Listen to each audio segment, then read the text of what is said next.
Greetings. Do what thou wilt shall be the whole of the law. I'm Lexi Eve, and today I got something special. I'm gonna give a talk about Crowley, Aleister Crowley, attaining the grade of Magus of AA, which is 9 degree equals 2 square.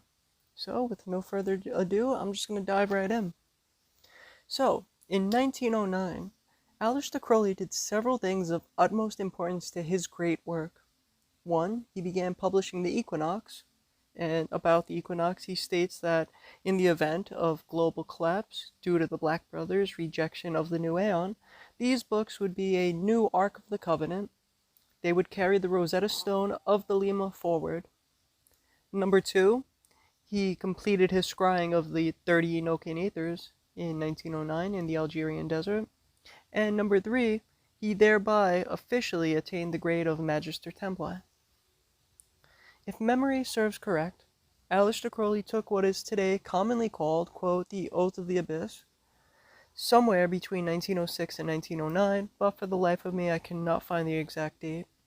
Whenever it was exactly, he admits in the Temple of Solomon the King that if he was not already worthy to cross the abyss, then his invocation of Quranzon 333 would have destroyed the magician who was inside the triangle during the 10th Aether, and he would not have been bidden to pass.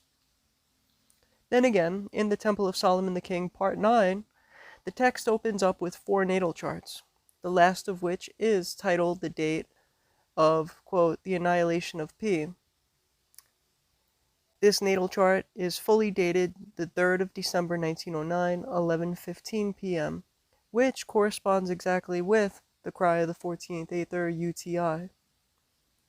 And so that would begin his formal crossing of the abyss through the Enochian Aethers.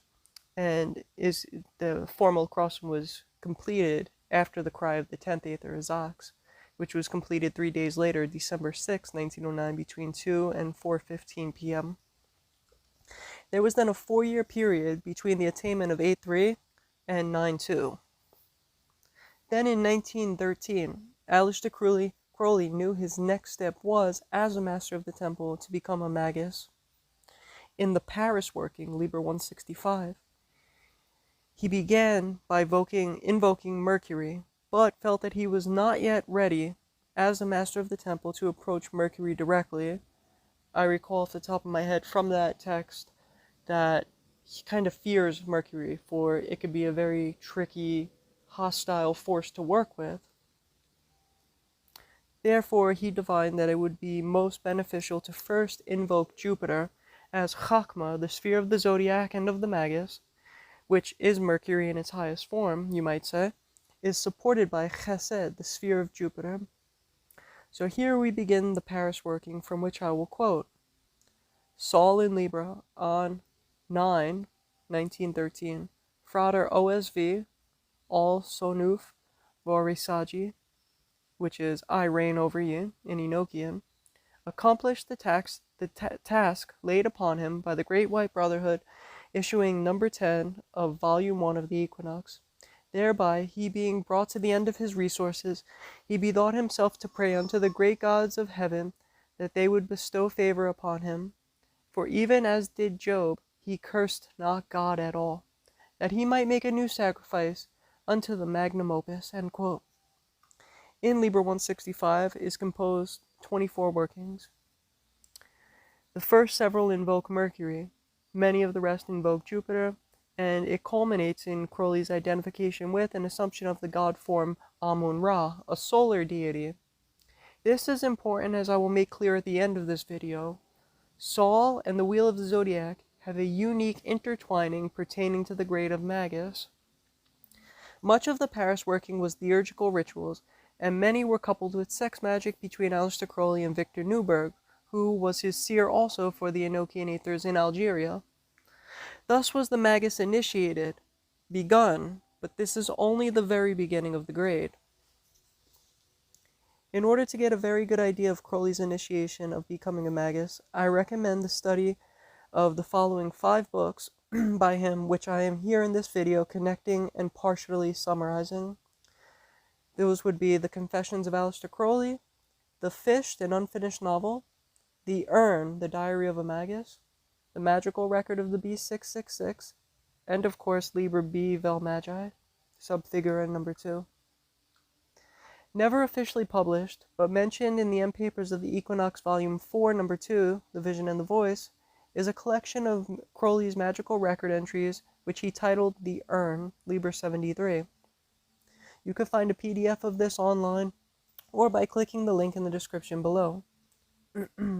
Within it is the diary entries by Crowley after attaining 8-3, as he worked towards 9th degree equals 2 square, and this took place from 1914 EV to 1920 EV, so it was a 6-year period. He began this work in New York City, and Crowley identifies NYC as especially sacred to Mercury/Hermes. Quote, about December 14th, I came to the conclusion that Mercury was the Lord of New York, and began various invocations of him as best I could, notably by the OTO method. I shall refer here and after to the record De Art Regia, which is the royal art, end quote. This is for several reasons, in my opinion. First and foremost, New York City is a commerce state, especially for it contains Wall Street, which was founded in 1792, and then called the New York Stock Exchange and Board in 1817. NYC is a mecca of big business. Today, in today's world, we even host the World Trade Center as of the 1970s. Number 2, it's a central hub for travel, home to the most diverse population probably in the entire world. Number 3, why it's sacred to Mercury in my opinion, it's a criminal underworld, from the lowly pickpocket thieves to the upper echelons of Wall Street billionaires, and the home for many, many decades, if not a couple hundred years, of many mafia families. Thieves literally abound here. The list could go on, but that should suffice to make my point. Under the symbolism of hermetic alchemy, the master of the temple is the adept who has gone through the abyss, where, upon dying, they were reduced to, quote, dust which the angels of the wind have carried past the keeper of the abyss and laid in a pile in the city of pyramids, end quote. This whole process begins and ends with karma. One cannot make it through the abyss, save by grace or karmic disposition. They must be ready on a karmic level to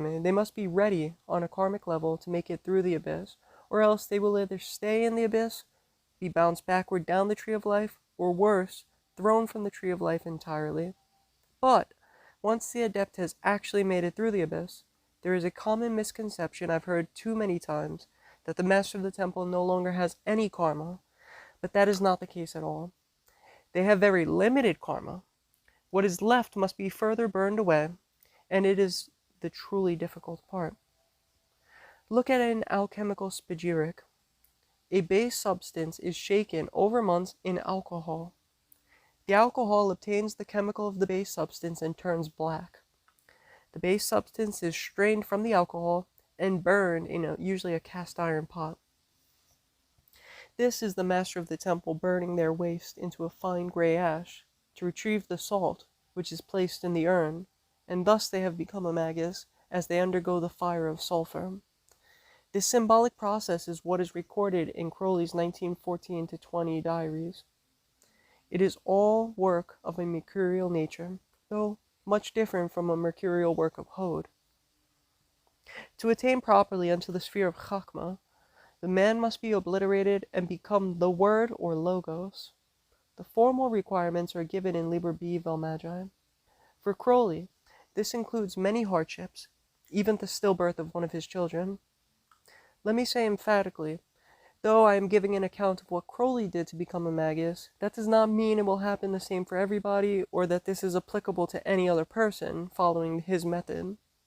The highest degrees of initiation are extremely personal to the one going through them, and I do not believe that copying exactly what Crowley did would work for many others, if any at all.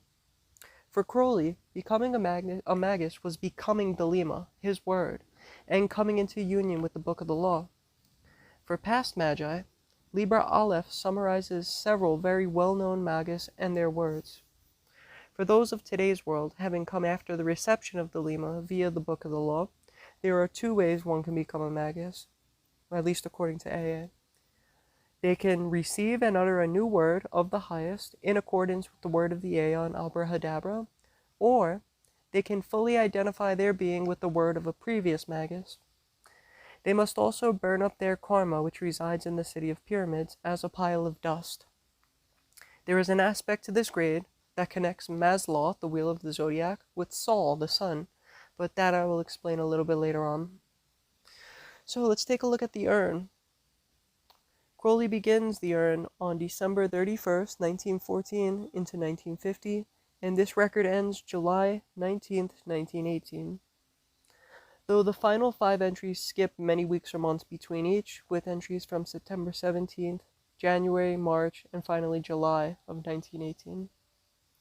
The urn runs concurrent with the magical record of the B666, or De Arte Regia, translated as the Royal Art.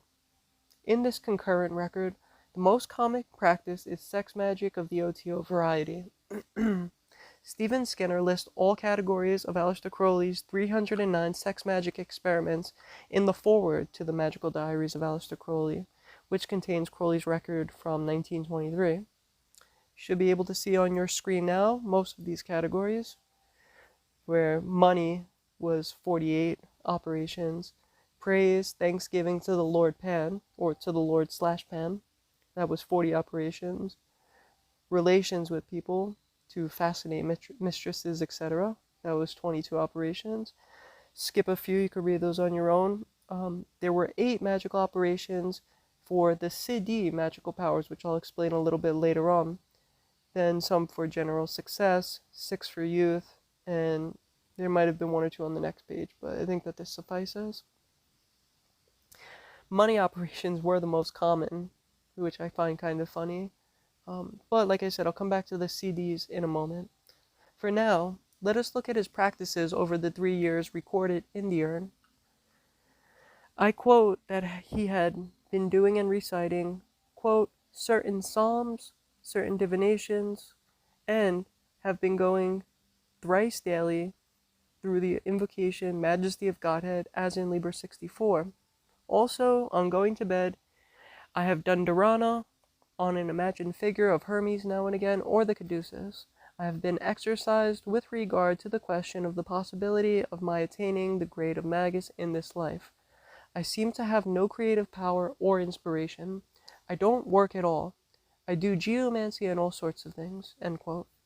Aside from all of this, throughout the urn, he records doing the ritual of the Bornless One, usually right after Liber Israfel, or else on its own in between Mercury invocations, and other various practices he does, sometimes just once, or variations of things, such as variations on what he's thinking of during dharana practice, and different recitations from the holy books. Let us first look at his practice of Liber 64 Israfel, the invocation of Mercury. I have a video on this YouTube channel about how I interpret and practice Israfel, and there's a link in the description below if you're interested in listening to that. From January 1st through March 10th, 1915, he records performing this invocation a total of 191 times. So that's not even 3 months' time, 191 rituals of Liber Israfel. At which point, his journal is broken into sections and has portions which have been lost or destroyed, leaving us with fragments until June 1916. It seems that after March 10th, 1915, Crowley abandoned practicing Liber Israfel. It's possible that I missed a handful during these later years, and there are 2 days at the beginning of the urn that he says he's been using Israfel thrice daily, but without giving exact times of doing so. So I totaled 191 times, but it may be off by 5 to 10, given the circumstances of the diary.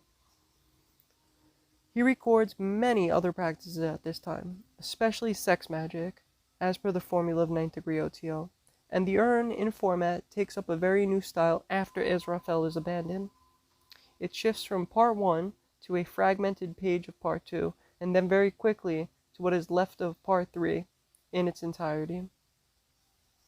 In a single entry of the part 2 fragment, his mood is probably more positive than almost the rest of the entire record, as he describes a mental state of, quote, pure love, end quote, something akin to detachment, especially as he's thinking of Hilarion, one of his scarlet women.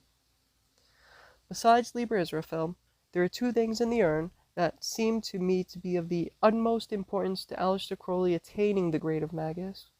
The first is time, the second is people who came into his life. Regarding time, once Crowley finished his attainment to being as a Master of the Temple, there was a several-year period where he was forced to deal with the ordeals of the MT, especially the trances of wonder and sorrow. During this time, I assume he was trying to figure out what his next steps were to completing the great work, as he was in thoroughly uncharted territory. Many hardships plagued the man, but his needs were always met.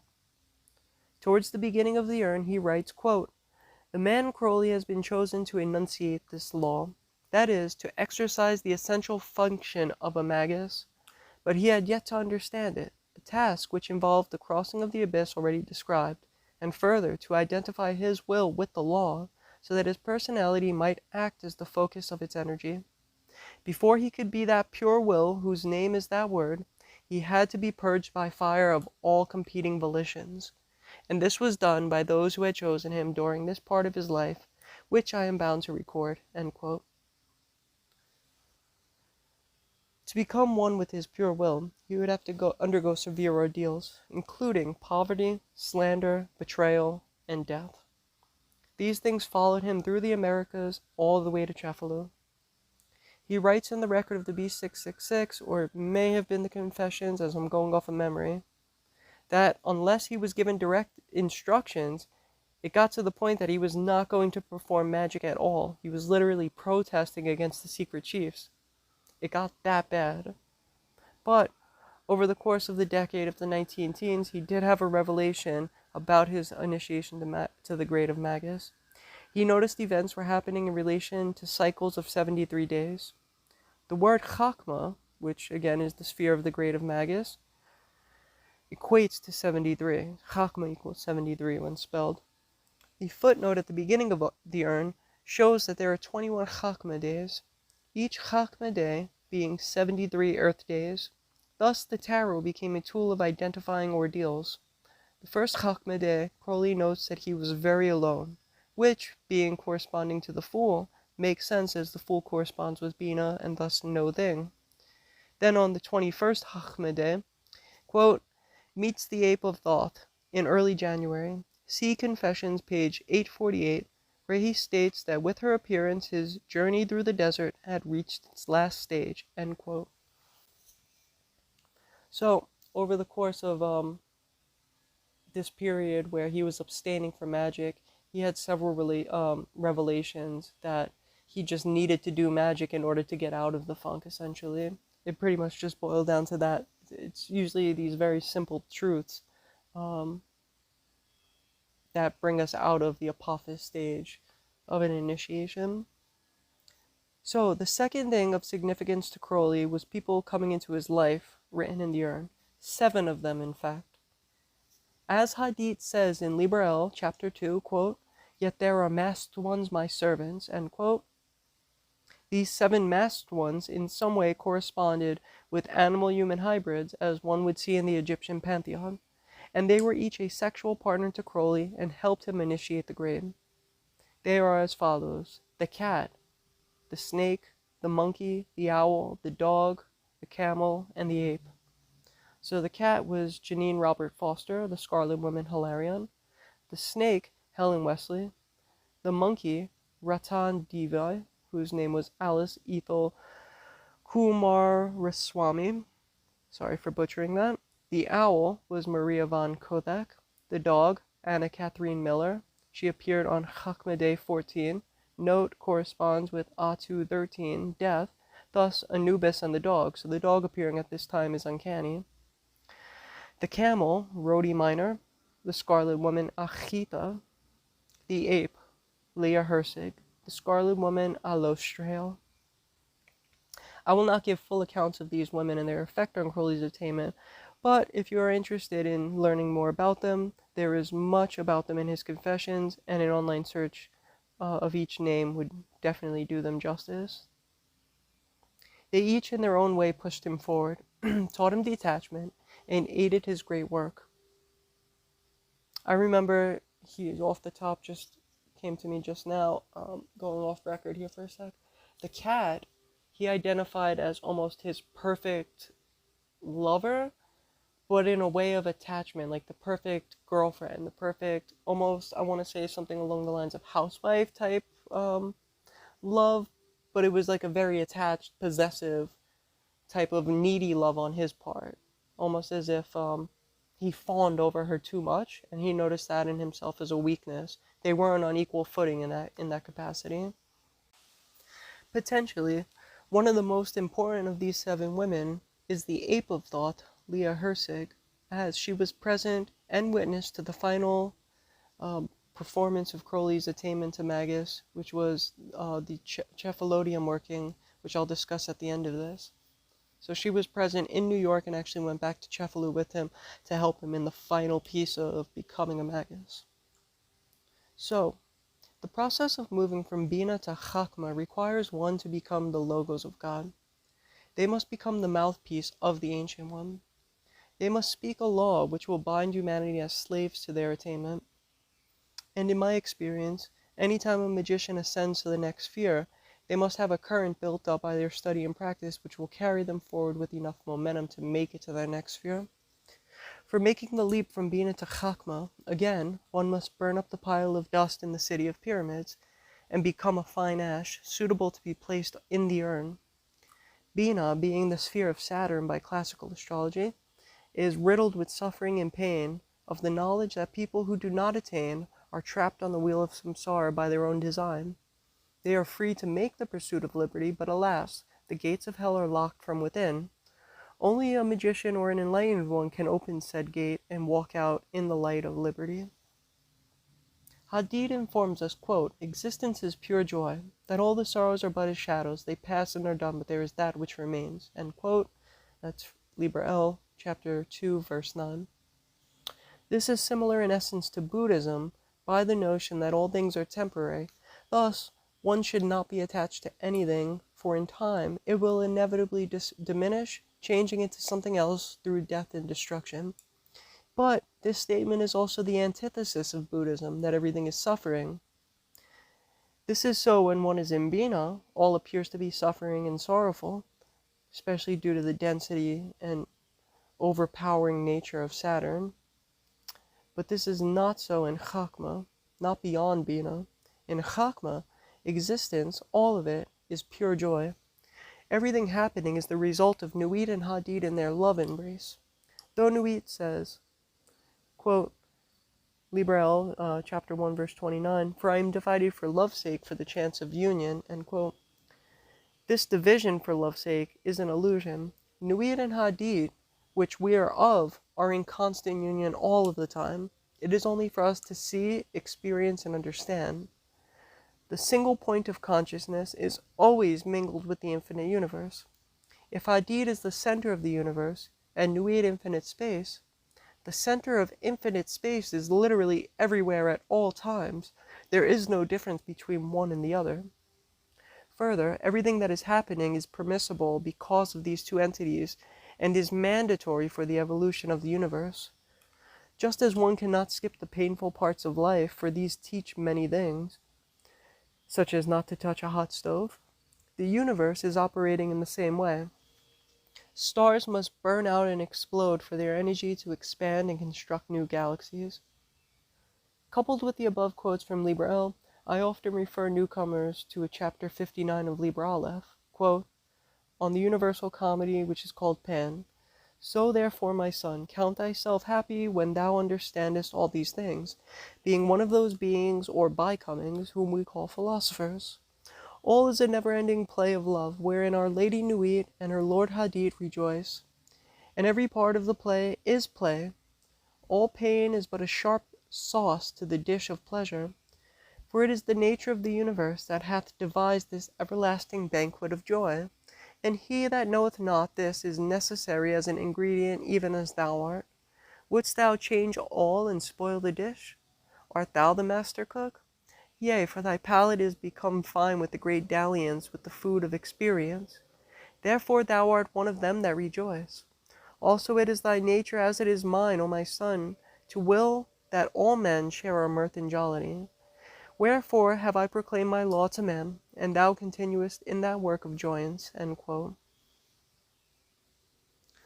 Pan corresponds with the Kabbalistic zero, the no thing beyond Kether from which all has come, the zero which is in literally everything.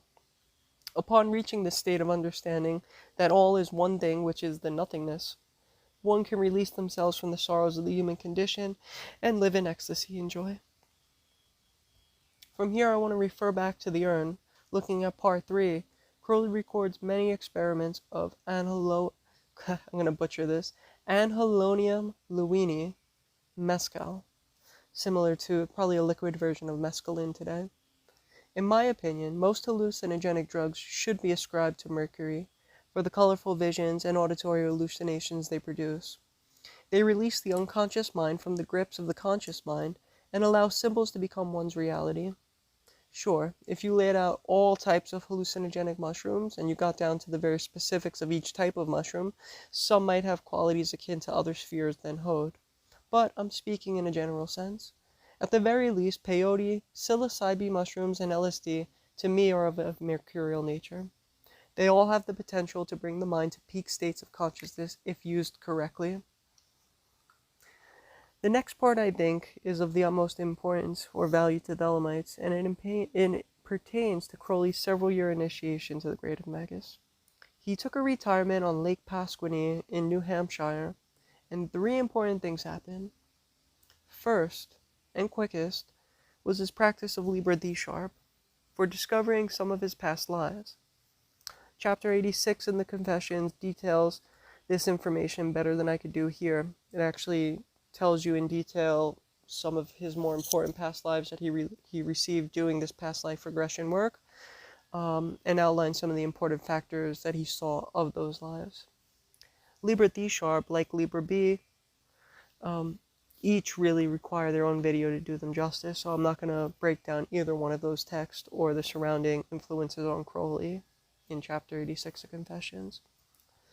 Secondly, he received the star sponge vision, which I relate to 0 equals 2. You could read the entirety of the surrounding events in chapters 82 and 83 of the Confessions, but I'm going to quote a lengthy portion, and before that I will add, I believe he was using ether inhalation to receive the vision of the star sponge, though I forget exactly where I read that. If it's not in the Confessions, it might be Aleister Crowley in America, or it might be one of the other biographies about him, but I remember definitely reading that when he received the star sponge vision, he was taking ether. In 777, under the column titled Vegetable Drugs, Path 12, Beth, Mercury, lists, quote, all cerebral excitants, end quote. And I would place ethyl oxide here for its mind-altering effects are quite colorful, and it is a mental excitant. So for the rest of chapter 82 pertaining to the star sponge, I'm going to quote now. Quote, "The Magus corresponds to the Sephira Chachma, whose manifestation in the universe is Mazloth, sphere of the fixed stars. It was accordingly proper that I should receive a revelation of the universe in this aspect. I began my meditation with no special objective in view. Almost immediately, instead of after a long continued effort, as had been the case generally speaking in the past, I obtained a samadhi, of which my conscious memory brought back the account nothingness with twinkles, adding subsequently, but what twinkles? This samadhi developed in the course of time, as I repeated it, into such importance that I feel almost justified in calling it the radius of my whole philosophical outlook. I have described it, giving historical details, in my comment on the Book of the Law, chapter 1, verse 59. It seems convenient to quote this in this place as throwing light upon the progress of my inmost apprehension of the universe from this time forward. The star sponge vision. There is a vision of a peculiar character, which has been a cardinal importance in my interior life, and to which constant reference is made in my magical diaries. So far as I know, there is no extant description of this vision anywhere, and I was surprised on looking through my records to find that I had given no clear account of it myself. The vision developed gradually. It was repeated on so many occasions that I am unable to say at what period it may be called complete. I was on retirement in a cottage overlooking Lake Pasquini in New Hampshire. I lost consciousness of everything, but a universal space in which were innumerable bright points, and I realized this as a physical representation of the universe, in what I may call its essential structure. I exclaimed, "Nothingness with twinkles!" I concentrated upon this vision, with the result that the void space, which had been the principal element of it, diminished in importance. Space appeared to be ablaze, yet the radiant points were not confused, and I therefore completed my sentence with the exclamation, "But what twinkles!" The next stage of this vision led to an identification of the blazing points with the stars of the firmament, with ideas, souls, etc. I perceived also that each star was connected by a ray of light with each other star. In the world of ideas, each thought possessed a necessary relation with each other thought. Each such relation is of course a thought in itself. Each ray is itself a star. It is here that the logical difficulty first presents itself. The seer has a direct perception of the infinite series. Logically, therefore, it would appear as if the entire space must be filled up with a homogeneous blaze of light. This is, however, not the case. The space is completely full, and yet the monads which fill it are perfectly distinct. The ordinary reader might well exclaim that such statement exhibits symptoms of mental confusion. End quote. So that's a mouthful. To explain this vision, there's basically, in what he's seeing is infinite space and stars, but between the stars, in the empty space, is a blaze of light, just as bright as the stars, that does not block out the stars. You would think if there's as much light as the stars everywhere, you wouldn't be able to differentiate the light in between the stars from the stars themselves. But that's not the case for some reason in the vision. This bright light in between stars, he's able to differentiate from the light of the individual pinpricks in the night sky themselves. Further, each star in this infinite space represents an idea, or essentially a person, which in this case a monad, a thought, is an individual. So each one of these represents some point in consciousness, and each individual point in consciousness extends rays connecting to each and every other infinite point in consciousness, each other star in between these spaces. And they're called star sponges. So they receive and they push out. A sponge receives, and a star propels light, propels photons forward. So it's receiving, like a 0, and pushing forward, like a 2, or a 1 for that matter, since it's a monad. The ejaculation of light, if you will, if you're getting the phallic symbolism from that.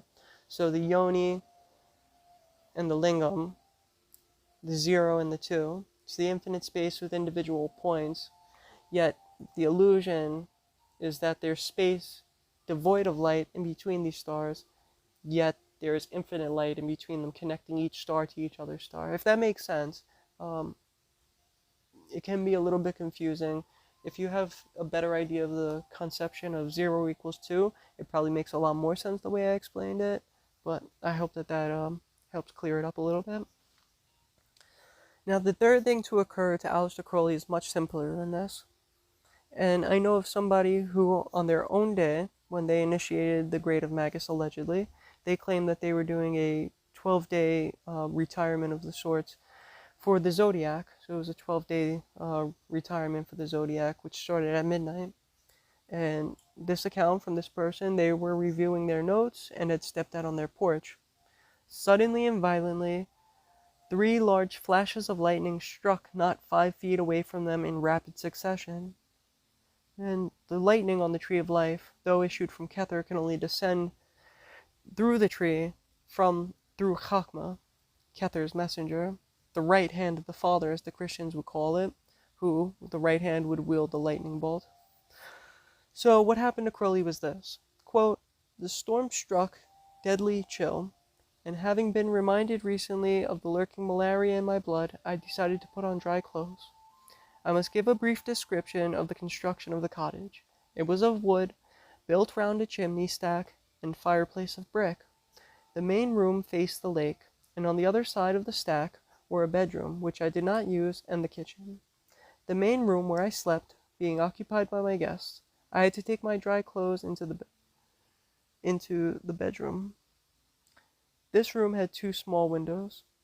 I forget whether they were both closed, but if open, the slit was not more than 2 or 3 inches wide. There was a door, also closed, leading to the kitchen. The other door, which led to the main room, may possibly have been a little ajar. To put on my stockings, I sat down on a chair close to the brickwork of the chimney stack. As I bent down, I noticed with what I can only describe as a calm amazement that a dazzling globe of electric fire, apparently between 6 and 12 inches in diameter, was stationary about 6 inches below and to the right of my right knee. As I looked at it, it exploded with a sharp report, quite impossible to confuse with the continuous turmoil of the lightning, thunder, and hail, or that of the lashed water and smashed wood, which was creating a pandemonium outside the cottage. I felt a very slight shock in the middle of my right hand, which was closer to the globe than any other part of my body. I must emphasize that I was not in the slightest degree alarmed or otherwise mentally disturbed. It will be remembered that I had been struck by lightning on the Pillar Mountain many years earlier. I've always felt extreme oppression while an electrical storm is gathering, and a corresponding exhilaration the moment it breaks. I have a powerful instinctive feeling that I am myself an wholly electrical phenomenon, and the wilder the storm, the more completely do I feel myself in my element. I am impelled to physical enthusiasm, expressed in delightfully triumphant magical gestures and outbursts of ecstatically religious incantations. I am thrilled to the marrow by the mere full title of the tarot card called the Knight of Wands, the Lord of the Flame and the Lightning, the King of the Spirits of Fire. I want to shout aloud the superb Enochian invocation of that force. Something of that exhilaration may be divined from the rhyme and swing of the lyric into which I have introduced this title. By the brood of the abysses of brightening, whose God was my sire, by the Lord of flame and the lightning, the King of the spirits of fire. This spiritually sublime intensity does not in any way interfere with my intellectual activity. On the contrary, I become more alert than in almost any other conditions.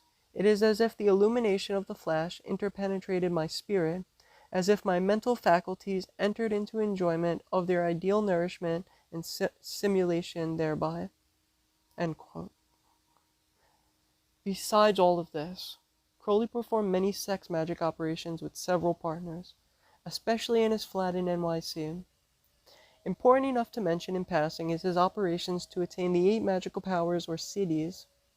As I cannot access a PDF with the search feature, I'm not going to take the time to scroll through a physical book looking for the exact dates, but I will give you a description of what the 8 siddhis are, and you could draw your own conclusion about their value pertaining to becoming a magus. They are as follows. 1. Anima, reducing one's physical self to the size of an atom. 2. Mahima, growing one's physical self to an incredibly large size. 3. Garima, making one's physical self so heavy as immovable by others. 4. Lagima, becoming almost weightless. 5. Prapti, becoming able to go or travel wherever one wants. 6. Prakkamya, being able to obtain whatever one wants. 7. Istva, possessing lordship. 8. Vastava, being able to control the mind of others. As I said, Crowley used sex magic to attain these, and according to his record, I do recall him stating success in most of them. The last notable thing about Crowley's attainment of 9th degree equals 2 square during his stay in America is that he took up painting. Again, I cannot find exact quotes, and I'm writing from memory at the moment, but some experience or other around this time convinced Crowley that the art of painting indeed was much more magical than mundane as he had previously thought. Whatever it was exactly that had inspired him to take up painting, I cannot recall.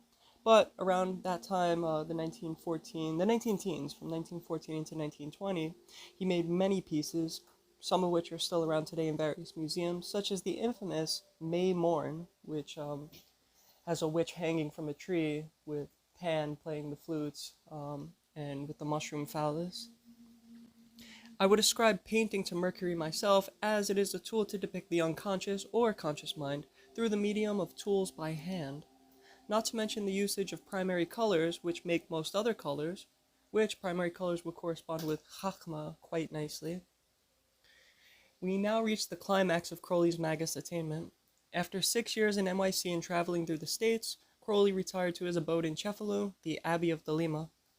It was Wednesday, December 1st, 1920, when Crowley performed a formal ritual to crown himself a Magus of AA.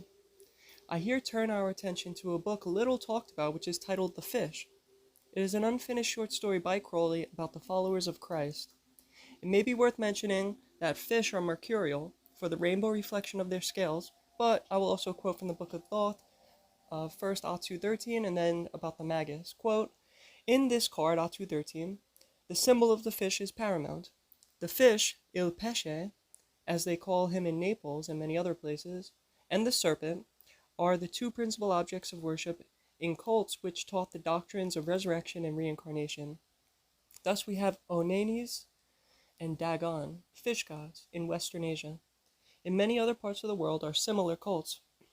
Even in Christianity, Christ was represented as a fish. The Greek word, I think it's Christos or ichthus, which means, quote, fish and very aptly symbolizes Christ, end quote, as Browning reminds one, was supposed to be a notaricon, the initials of a sentence meaning Jesus Christ, Son of God, Savior. Nor is it an accident that St. Peter was a fisherman. The Gospels, too, are full of miracles involving fish, and the fish is sacred to Mercury because of its cold-bloodedness, its swiftness, and its brilliance. There is, moreover, the sexual symbolism. This again recalls the function of Mercury as the guide of the dead, and as the continuing elastic element in nature. This card must then be considered as of greater importance and catholicity than would be expected from the plain zodiacal attribution. It is even a compendium of universal energy in its most secret form, end quote. Then also from the Book of Thoth, about the Magus card, quote, one half of the fish symbol is also common to Christ and Mercury. Fish are sacred to Mercury, owing presumably to their quality of movement and cold-bloodedness. Many of Christ's disciples were fishermen, and he was always doing miracles in connection with fish. Note also Christ as the mediator. No man cometh unto the Father but by me, and Mercury as Chachma, through whom alone we can approach Kether, end quote. But it is not the unfinished story in the fish that concerns us. No, in the 1992 Mandrake Press edition, it is actually one of the appendix called the Cefaloedium Working, where I turn our attention.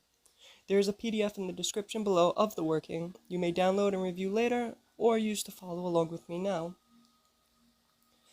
The first page has some preliminary thoughts.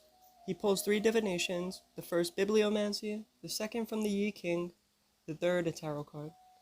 By bibliomancy, he asks for, quote, an oracle of the Lima for this working, end quote, to which he pulled from Liber 7 the verse, quote, O white cap, the sparks fly from thy white fur. Thou dost crackle with splitting the worlds, end quote. To me, this has somewhat the feel of electricity lightning striking the earth. The white cat being the divine light in all the realms, especially the underworld, for which cats were deemed guardians thereof by the Egyptians. For the Yi King, he pulled hexagram 20, Big Earth. Quote, it means manifestation, i.e. the bringing forth to birth of the forces hitherto developed by us in secret, end quote. And the third divination, he pulled from the tarot, Atu 16, the House of God, the Tower. Lightning of the Ajna, which corresponds with Chachma striking the old Aeon, demolishing the old to make way for the new, the law of the Lima. Next in this working, Crowley writes about the purpose of this grade. He states, quote, the oath of this working is to establish the book of the law, end quote, and especially to finish his commentary. He never felt his several commentaries were complete, but I believe he was never meant to understand the entirety of Liber L, as per the instructions given to him by Ayahuasca recorded in said book. If you are unfamiliar with how he wrote his commentaries, he chose several different dates. Each time he invoked Mercury, took cocaine as a sacrament, which corresponds as a drug of Chachma, and sat for a session without break to write full comments upon each and every verse of Liber L. The best of his commentaries made it into a publication by Israel Regardie in the 1970s.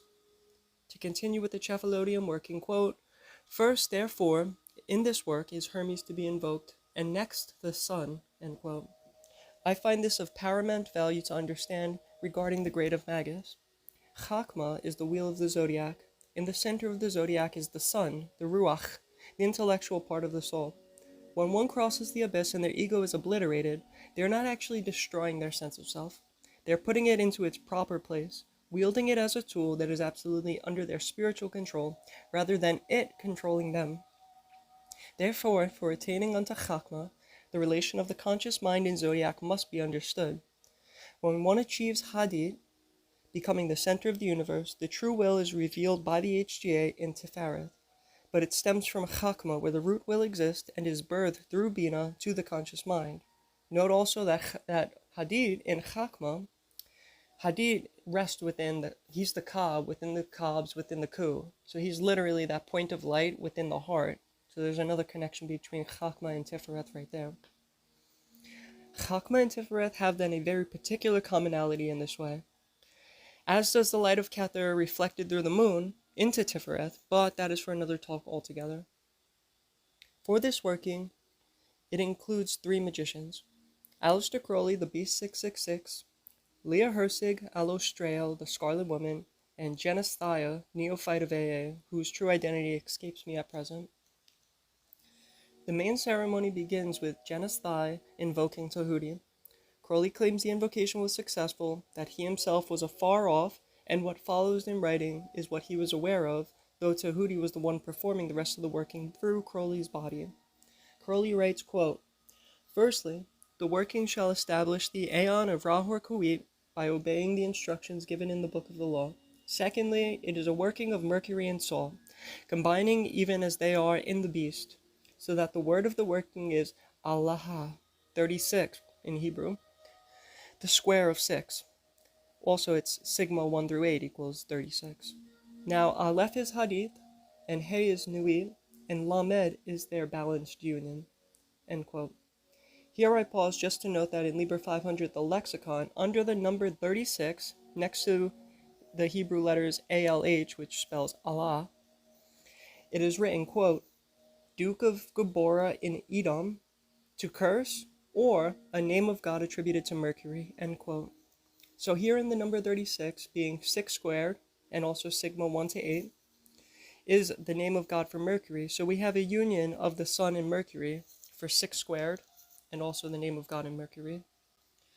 Quote, thirdly, and here I'm going to paraphrase, "The union of Alostrael as Nuit and the beast as Hadid," and 36 sums up their union quite well. Quote, "Fourthly, let his high priest do sacrifice to the beast, thereby to consecrate him to the right," end quote. I wonder if this is an internal act on the part of Genesthia, or if the neophyte in some way uses sex and semen to consecrate the beast in this rite. It honestly could be either. Quote, "Fifth, the Paris working was the first model for our present orgia, is not to be followed pedantically," end quote. Note that the word orgia can mean prayer or sacred rite by Greek etymology, and does not emphatically mean sex, though it could. This is not explicitly known to me which it means in this case. Quote, "Sixth, and lastly, that special names are to be used by us. The beast, Ophion, 700, for Genesthai, Yachion, and for Alostrael, not yet given. Also that ethyl oxide may be used in these workings," end quote. Crowley gives an independent analysis of the letter Pe, which you should read for yourselves. He does this because he pulled the Tower card in regards to this working, and the Tower is the letter Pe. Next, Crowley outlines the attire of the 3 ritualists. Scarlet for Alostrael, an orange sash, blue robes with scarlet trims, and a sun on the breast for the beast, and a black robe with gold trimming for Genesthai. Alostrael wields a cup of wine, blood, or poison. She is girt with a sword, a girdle of white or mixed colors. In her hair is wreathed with serpents. The beast wields a wand with a Janus's head, male and female. Genesthai wields a stylus and papyrus for Thoth to write the words of the work. His head is bare to represent shamelessness, and he also wields a copy of the Book of the Law. The furniture of the temple is fascinating to me for one reason, as all the rest is common knowledge, such as I have described in my video of part 2 of Liber, such as the symbolic nature of the lamp. So here you could see a page on your screen of the furniture of the temple, if you want to pause and just take a look at that now. It's mostly simple things, incense, altar of sacrifice, wine, everything I already mentioned, a table for the scribe, a hexagonal altar with a pentacle and an image of God, a bell, a knife, oil, and a lamp or candle. What I find fascinating is that a seat is reserved for Iowas in the south. This reminds me of such orders as the Hellfire Club, which would reserve a seat for the Horned God, or satanic cults, who would set a meal for Satan, should he come and be a guest of theirs. Also, by Egyptian, the heat from the desert came from the south, so anything evil, especially in Muslim religions also, the south was where Iblis came from, because the wind was so hot it would burn crops, so that was attributed to Satan, the hottest aspect of the sun. So the fact that he puts Ayahuasca there is a connection with Satan. The ritual itself is straightforward, as you can see on your screen now. The formula of this magic is banish, purify, consecrate, equilibrate, make oath, invoke by song, dance, etc., make Yakian, who's Genesthai, God by ether, sacrifice him to the beast, who thus becomes God. Use here the ascendant and the right mantra, the tu ques and the quia patris. Sacrifice the beast to the Scarlet Woman using her mantras. Ether at pleasure. Consume the elements as by Amalantra the wizard, as we are taught, the pentacle being the earth. 7 to 10 weapons and robes may be laid on the throne of Iowas, and I'm assuming that that was a part for sex magic, so things would have been left aside, including robes, etc. Performing any scrying or utter any prophecies as may be given, and at leisure and pleasure resume vestments and insignia in closed temple. The ritual began on the 1st of December 1920 EV in the 16th Thelemic year. Hence, Crowley's investigation of the letter P, and also that he pulled the tower. There's an interesting connection there since that's Atu 16, which I skipped explaining, but you should check the PDF if you want to read about his analysis of the letter P. It's actually really enlightening. So this ritual took place under tropical Sagittarius. It was on a Wednesday, the day of Mercury, somewhere around noon, midday. The ritual is short and easy. As I said, banish, salt water sprinkled for purification, and incense for consecration as per magic and theory and practice. Then the oath is recited, which would bind Crowley to the next phase of his great work, as follows. Quote, hear all that we, to Megadarian, 9th degree equals 2 square AA, the beast, Alostrael, the Scarlet Woman, and Genesthai, neophyte of AA, 0 equals 0, do now in the presence of Tahuti most solemnly swear to devote ourselves to the establishment of the Book of the Law as uttered by Iowas 93-2666, by the way of the Cefaloedium working, as in the record thereof it hath been written. End quote. Next, after the oath, an invocation of Mercury was made, and this included ritual song and dance. Frater Genesthai was to use ether to bring him into a trance state of intoxication, loosing the swathings of the corpse, making him a god and destroying the man as a sacrifice. Next, it seemed they used a mantra, but it's not given. It says next to the mantra, quote, tu quies, quia patris, end quote, which translates as, you are who you are because of the Father, end quote. So if that gives any clarity as to the mantra, I myself not know what it refers to exactly. It could be part of the ship, which would make sense to me, but I'm not exactly sure. I expect that the sacrifice for the beast and Alostrael was copulation, and the consumption of the sacrament is the mixed secretions of sexual fluids, perhaps a Eucharist or an epiclesis was also included and would have been laid on a lamen, or the paten rather, to mix with the fluids, but I'm not sure. Lastly, they performed scrying, and it's not stated what exactly came up if they did so, but in the days that follow, there are some Yi King divinations journaled as part of this appendix. After the temple was closed, they dined on fish and yellow wine, and Crowley was struck with the idea of writing a short story, The Fish. I do find it a shame he never finished the story. It's actually pretty enlightening also, and gives an accurate depiction of the present-day Christian, in my opinion.